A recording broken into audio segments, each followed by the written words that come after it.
कल बीते 20 तारीख को हमने अपने लोकसभा के चुनाव का एक तरह से एक चरण का पूरे देश का सबसे पहला हमारा अपना नॉमिनेशन फॉर्म सीधी में जमा करवाया। बाद में रानी अवंतीबाई की बलिदान दिवस था, तो स्वाभाविक रूप से हम सबको अत्यंत आदर श्रद्धा के साथ विभिन्न कार्यक्रमों में देर रात तक शामिल हुआ।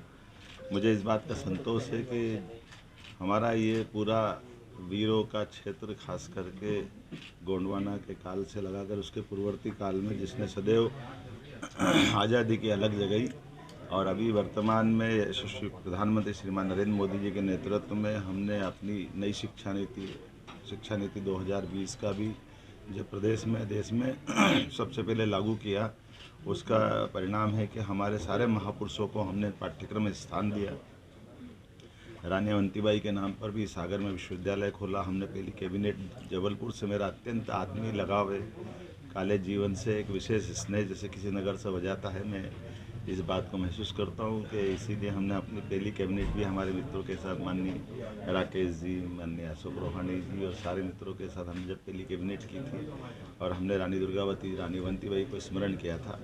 आने वाले समय में जबलपुर और पूरा प्रदेश, खास करके ऐसे शहर जिनके विकास की बहुत बड़ी संभावना है, इनके विकास का हम अच्छे से रोड मैप बना रहे हैं। हमारी कैबिनेट में भी हमने निर्णय किए हैं। उज्जैन में जो समिट की थी उस दरमियान भी इस क्षेत्र में भी हमने अपने कारखानों का लोकार्पण किया, भूमि पूजन किया, और ये क्षेत्रीय लगातार निवेश को लेकर के आने वाले समय में जिस प्रकार से एग्रीकल्चर ग्रोथ रेट बढ़ी है, हम दो तरह से आगे बढ़ रहे हैं कि जिसमें कृषि आधारित फूड पार्क और बाकी चीज़ें, फूड इंडस्ट्रियाँ लगे, रेडीमेड गारमेंट्स की भी बड़ी संभावना है, और उसके अलावा कौन कौन से क्षेत्र जिसमें विकास की संभावना होगी, इसमें बड़े पैमाने पर जहाँ ये खदान आधारित उद्योग भी है, जिसमें माइनिंग का लेकर के बड़े अच्छे चक भी यहाँ उपलब्ध है। उम्मीद कर रहा हूँ कि पूरे प्रदेश में ये जो 100 दिन की हमारी सरकार, जिसने कई सारी उपलब्धियाँ हासिल की थी, जिनके बलबूते पर हमने अपनी संतोष मन से तो पूरा नहीं हुआ, लेकिन ये मान के चलो कि जितना बड़ा काम किया है, जितना बड़ा समय मिला था, समय बहुत अल्प होता है एक सरकार के लिए, 90 दिन का।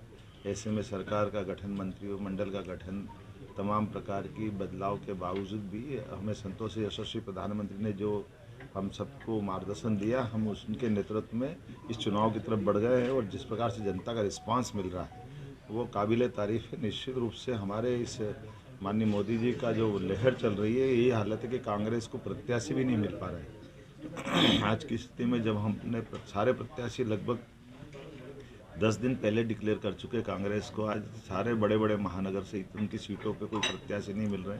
जनता का रिस्पांस भाजपा के साथ है, माननीय मोदी जी के साथ है, और मोदी जी के नेतृत्व में भाजपा फिर एक प्रचंड बहुमत की जीत की तरफ बढ़ रही है। और ये जो हमारा टारगेट था 2014 में हम 27 जीते, 2019 में 28 जीते, और अब क्लीन स्वीप करने वाले हैं। और जो अब की बार 400 पार माननीय मोदी जी का जो नारा है, निश्चित रूप से हम उस दिशा में आगे बढ़ रहे हैं। मेरी अपनी ओर से प्रदेश की जनता को ये आश्वस्त करना चाहूँगा कि माननीय मोदी जी के नेतृत्व में डबल इंजन की सरकार द्रुत गति से आगे बढ़ेगी, और विकास के किसी मामले में कोई कोर कसर बाकी नहीं रहेगी। बहुत धन्यवाद। भाई साहब, एक सेकंड।